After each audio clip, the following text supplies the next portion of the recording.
Amazon automation, is it a scam or does it really work? I want to introduce you to someone who in January alone, they had $75,000 worth of product purchase for them and they did next to nothing. This might just be the future. Stay tuned.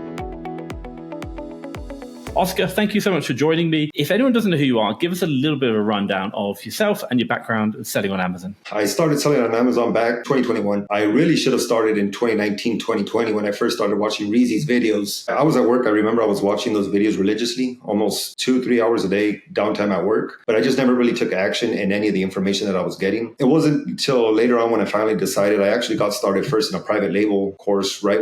Then I decided to take a hands-on course. So I did the private label route. It wasn't too successful. I gave up on Amazon for a bit, but at the same time, I had a pretty successful drop shipping Facebook business. But then at the time, because of the suspensions that kept on happening on Facebook, I eventually decided that I wanted something a little more legitimate. So I went back to Amazon. I think I ended up taking a first course. I think the first course, actual hands-on course after Reezy's was with Garrett. I was able to do between 5,000 to 10,000 rather quickly. So I was able to just watch the YouTube lives that you do, the Ask Tom Anything. So during that time, I was stuck between $10,000 to $20,000 in revenue. And I believe that was Q4, must have been around 2022-ish. And then I finally joined the Seller Academy. I think that from 2022 to where I'm at now, it was more of a hands-on learning because of the small circle community that I had at the time. Then is really when my business scaled. Obviously, I used some business credit. I used some business loans that Amazon offered. That's pretty much the journey been. Then I just joined another mastermind. And so I pretty much at this point, just a wealth of knowledge as far as Amazon goes, in my opinion. That's pretty much how I got to where I'm at right now.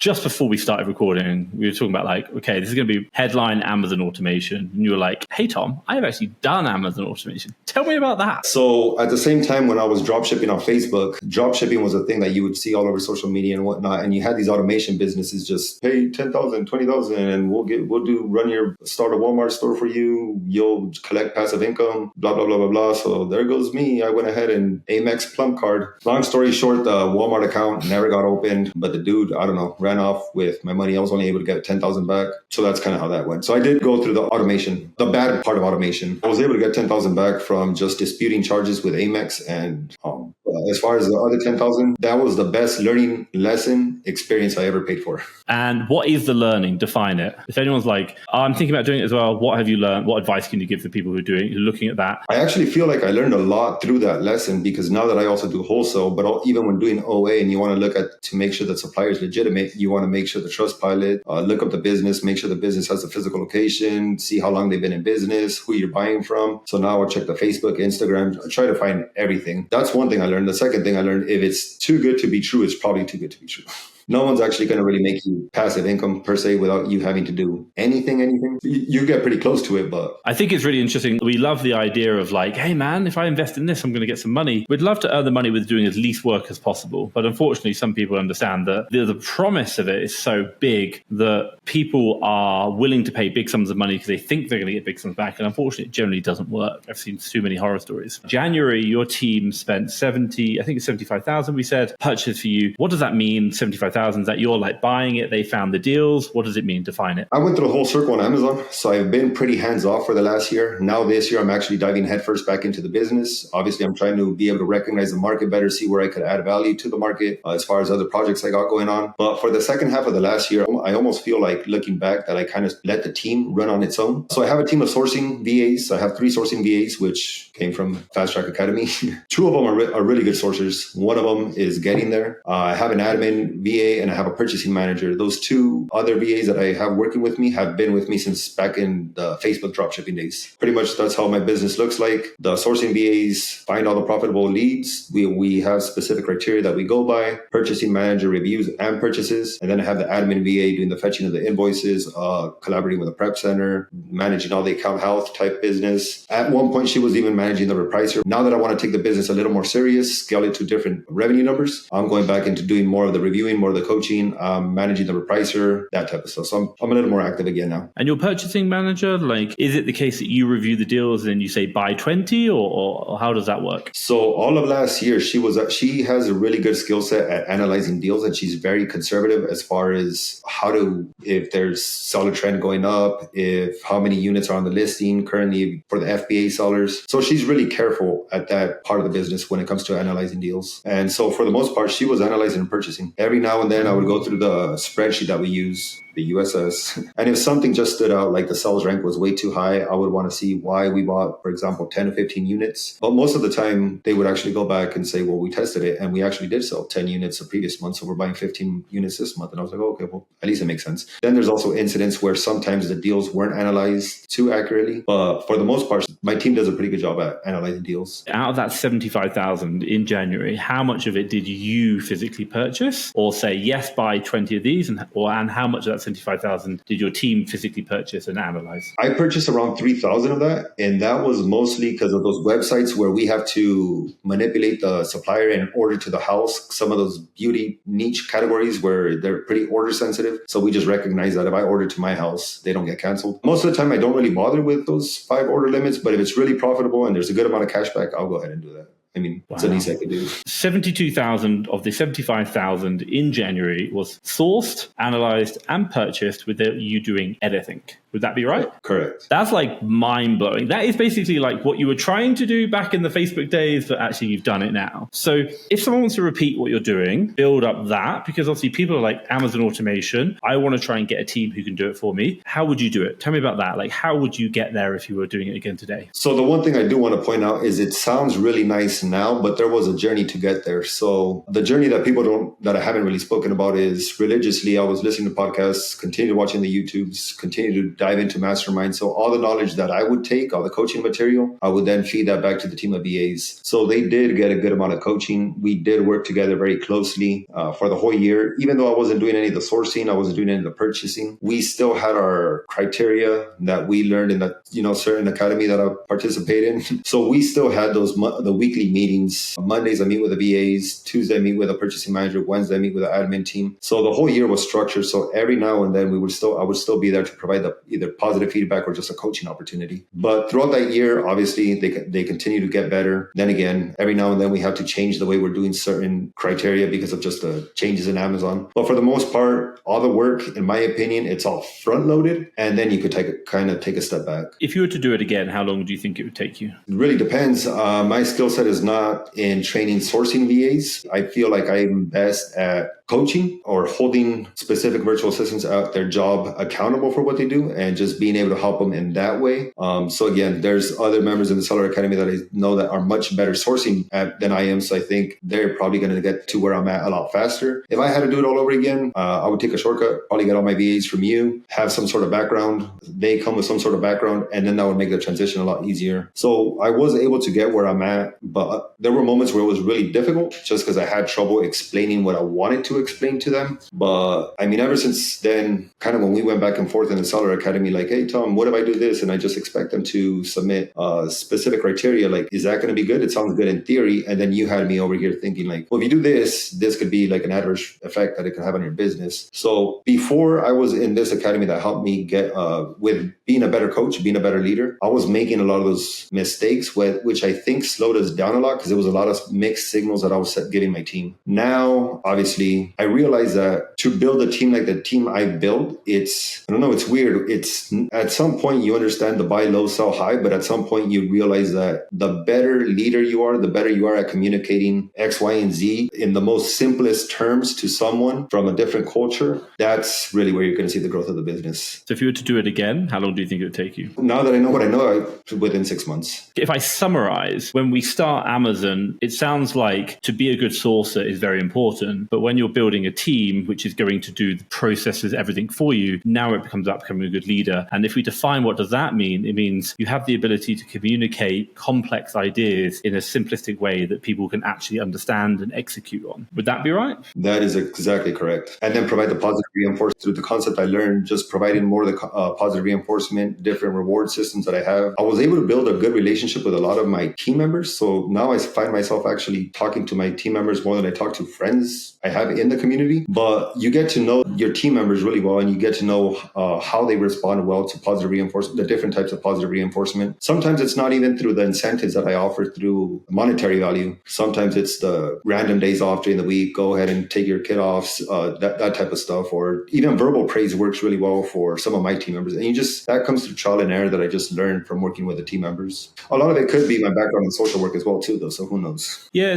I think it's the people skills are really important. If someone wants to replicate what you're doing. Obviously, they're like maybe watching this video, Amazon automation. Hey, Oscar, I want to build a business doing 75,000 a month in spend. This is probably going to be like 150,000 in revenue. But how would you guide them? Tell them about that. Talk about the step-by-step process that you would recommend to them. The most simplistic and most simple terms that I could put it is find someone that's done it, or find a specific academy that emphasizes the systems of selling on Amazon, not so much just the flipping of the toys, shoes, and that portion of the business, but just find someone that's big in the systems to be able to just copy the same system that they have in a much smaller scale till you're able to get to that level. At some point, buying the $30 shoe, flipping it for $90. At some point, when you want to do it at scale, and if you're doing it at scale, there's so many moving parts that you're probably not paying attention to. The biggest thing that I get is when people message me, so we're spending all these deals look very good. And the first thing I ask is, but were they actually good? Like, did you ever go back and check to see how the lead actually sold, not what it projected to sell at? But that's the most important part about having efficient systems in your business, to make sure that you're actually being profitable and each specific virtual assistant is being held accountable for what they're required to do to bring towards the business. Because like I said, a lot of the leads could look very profitable, just oftentimes in Amazon, we all know that oftentimes they don't sell at the profit you were expecting. Yeah, I 100%. We've all seen those deals where you're like, this is amazing, buy so much. And they get in, you're like, oh no. If you're a 6-figure seller wanting to systematize and scale your business to 7 figures and beyond, what can I recommend? Check out the FastTrackFBA Seller Academy. This is my high-level mastermind where I share all the insights, actionable tips and tricks, but not only that, the strategies, SOPs, and the processes that I have used to build 2 7-figure Amazon businesses, and I continue to learn from other Amazon sellers. Now, if you are interested in building a business with virtual assistants, using leverage to scale, and you want to know exactly the step-by-step playbook that we have used, the numbers, the targets, every single sheet that we use, and all of the tracking that we do alongside this to get results, check out the FastTrackFBA Seller Academy. I'll drop a link down below. Check it out today. You use the word accountability. Why do you say that? What does that mean? That is probably one of the most important things I learned in your Seller Academy. For example, I've learned different ways of trying to make the virtual assistant proud of their work or more responsible for their work. For example, something that I do in my business, the virtual assistants actually report to me how their numbers projected from the previous month, how much we spent on deals the previous week from the leads that they found. So I don't actually report to them any of their numbers, which is funny because back when I was a store manager at GNC, I would meet up with the employees that I was managing at the time, and I would tell them, well, this is what you did, blah, blah, blah, blah, blah. Now I find myself, when I'm able to have my team report to me, this is what we did. And obviously I have an admin VA do check. So I have 2 different people reporting the same information just to make sure where the information is pretty accurate. I do see that how they're able to present that, hey, I made $4,500 in profit this last month, and they're able to tell me I reached this level incentive. So it's like you see the confidence and the pride in how they present the information to you. When I figured out you put them in a room with the other sourcing VAs, then it creates like a little bit of competition, or it shows like, well, she's doing it, well, I could do it too, type of thing. That's how accountability is important in my business. So you've got this team right now. They are sourcing, doing administration, and buying for you. Where's the future lie? Tell me about where are you going now? So right now, towards the beginning of the year, I reevaluated my goals. Now I'm deciding I'm taking Amazon a whole lot more serious than I did 2023. So now my goals for next year are 3 times what I did in revenue this previous year. But I do want to get into a different skill set in Amazon. So the beautiful thing about having a team that manages the OA business is it gives me time to participate in other mentorships like the Amazon Lit,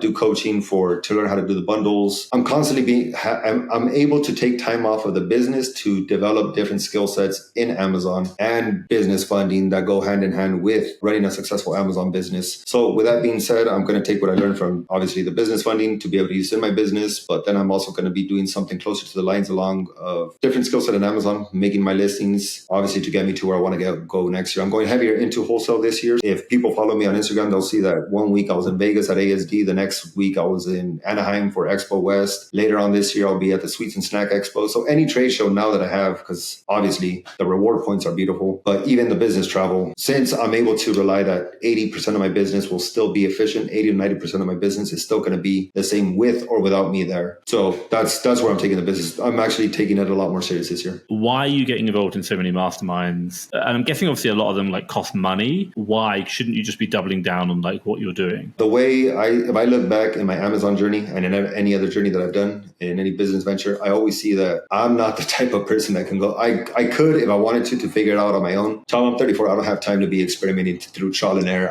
I need to find someone that's done it, and I need them to teach me directly. So as close as I could get to the source, that I don't mind paying that. At the end of the day, the business write-off and through my experiences, almost all the courses I have taken have helped me in one way or another. So I also do enjoy hearing the perspectives of how other people built their business, because there's many different ways of running as a successful Amazon business. And every now and then I do implement stuff from that I heard from other people in my business. There's always the return on investment that I get from participating in other masterminds has been very meaningful in my career as an Amazon seller. Yeah, one of the things that you get when you watch a YouTube video is like, you see what the future can look like. Before you were selling on Amazon, you didn't know you could sell on Amazon, that other people sold on Amazon. You thought it was just Amazon. And then all of a sudden something changed where you're like, what? You could sell on Amazon? That's like crazy. And the moment you've done that, then you watch one more video of how someone's doing it, you're like, mind blown. And it's like, once you've just figured out that concept or seen what you could not see, then if you have a team, you can just implement. And like, there's a lot of questions around that, but it's really just being able to see what you did not know is like so powerful, and getting access to those people who see it. And networking is so important. So I absolutely love it. I just want to say something about that. The reason why masterminds and in-person events has also been very helpful to me is because one thing is seeing someone selling 200,000, 250,000 a month of revenue in Amazon. But another thing is actually meeting the person and be like, if he could do it, there's really no reason why I can't do it either. So I tell my team all the time,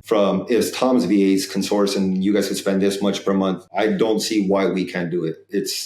What's the difference? So that's the good thing about being in masterminds. You don't only get to see what they're doing, but you actually get to meet them. And then you get the mind switch. Why do I have these reasons as to why I couldn't, or why did I think it was unrealistic? But now I'm actually talking to this dude right here that's doing the exact same thing I want to do. So that's why masterminds to me are very important. And you start breaking your limiting beliefs. So you go, wow, that guy's amazing. Look how good he is, or that girl. And then you meet them, you're like, yeah, he's still really good, but like, he's not that amazing. I can do this. And then it's like, why not? So then you start doing it. So I completely agree with you. I completely agree. Oscar, I just want to say thank you so much for your time. Well done. Like, absolutely smashed it. And also as well, the fact that you've achieved what you've achieved, even though you managed to lose money in Amazon automation already. So it just shows you that even if you've lost 5 figures of cash, you can still come back and absolutely smash it and build a team to automate your business for you, which I absolutely love. So thank you so much for your time, and thank you for sharing. Thank you very much, Tom. I'll see you next week in class.